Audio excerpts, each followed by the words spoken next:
Welcome to the Daily, presented by EA Sports FIFA 12 with Simon Borg. I'm Jason Seguini. It's Thursday, September 22nd, and there's plenty to talk about. CONCACAF Champions League was going on last night, as was the MLS playoff push. We're going to start in MLS and in New York, where the Red Bulls were taking on Real Salt Lake, a team that had won 4 games in a row, Simon, and things did not go well for the Red Bulls early. A huge opportunity for the Red Bulls to pad their lead in the wild card standings. What do? They promptly give up 3 goals in the first half. This game was done by halftime. Terrible defensive errors by the Red Bulls. And it got even more interesting for New York. After the game, in the locker room, Rafa Marquez basically calling out his teammates here. And Rafa Marquez was booed throughout the match. You could hear it through the broadcast even. And now we know the source of his frustration. He comes out and says he doesn't feel that the players with him on the back line are up to his par. Very direct comments by Marquez, and you got to feel they're pointing directly at Tim Ream. All right, well, we're going to move on. DC United also in action with the Red Bulls. Losing their match, DC had a chance to gain ground on the playoffs. They were taking on Chivas USA at RFK Stadium, and DC got out to a 2-0 lead. You thought all was well and good for them. And then what happens, Ben Olsen says, his team stopped playing. They stopped going in for tackles, they stopped contesting balls, and they didn't really care about keeping possessions. They were hoping the result would end that way, and it didn't.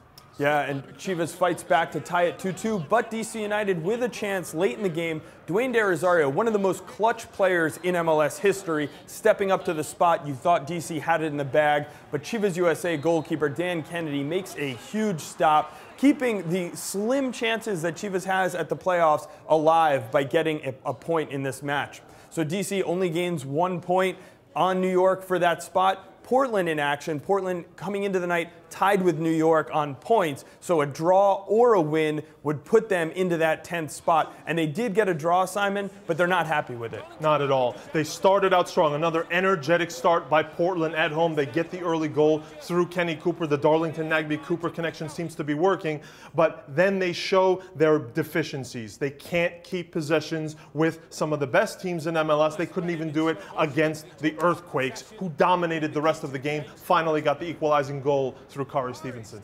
Well, Portland moves into that 10 spot now on 37 points. New York and DC right behind them with 36 and 35 points respectively. We're going to move on now to CONCACAF Champions League, where there were 3 games last night, starting in Dallas. Pumas coming to town. And Simon, this is a team that Dallas went down to Mexico, beat them for that historic first MLS victory in Mexico, and now Pumas brings their A team to take on Shellis Hyman's squad. And there were a lot of critics for that first win in Mexico saying, hey, it didn't come against the reserve team, so this was Dallas's chance to get back at them, but unfortunately their legs gave out in the end. This was an even game until the Puma subs made the difference, literally running by Dallas players. Jeremy Hall had a rough time at left back, but Dallas missing Benitez at left back, Lloyd at right back.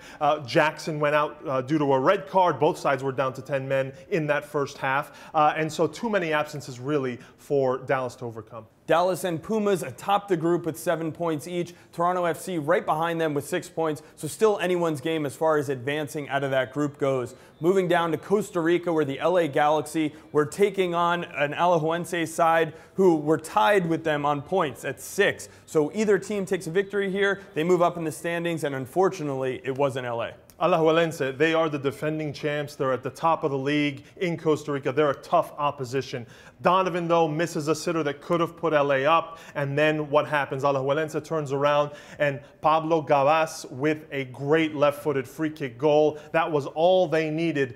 Galaxy couldn't really come up with many chances, and they admit after the fact they were intimidated by the surroundings. So the Costa Rican side now tops the group with 9 points. LA behind them with 6 is tied with Morelia, but Morelia still has a game in hand. They play tonight against the group minnow Motagua. Moving on, Colorado had a home game. We said they had to win this if they had any hope of advancing in Champions League, but in the end, they lose 2-1 to Real España. Yeah, Gary Smith putting out a reserve lineup in this must-win game. And after the match, he says that he was focused on the MLS game, not on the Champions League. So they lose 2-1. Real España taking a 2-zip lead on the road with ex-Galaxy player Carlos Pavon netting 2 goals. And so the Colorado Rapids are virtually out of this tournament.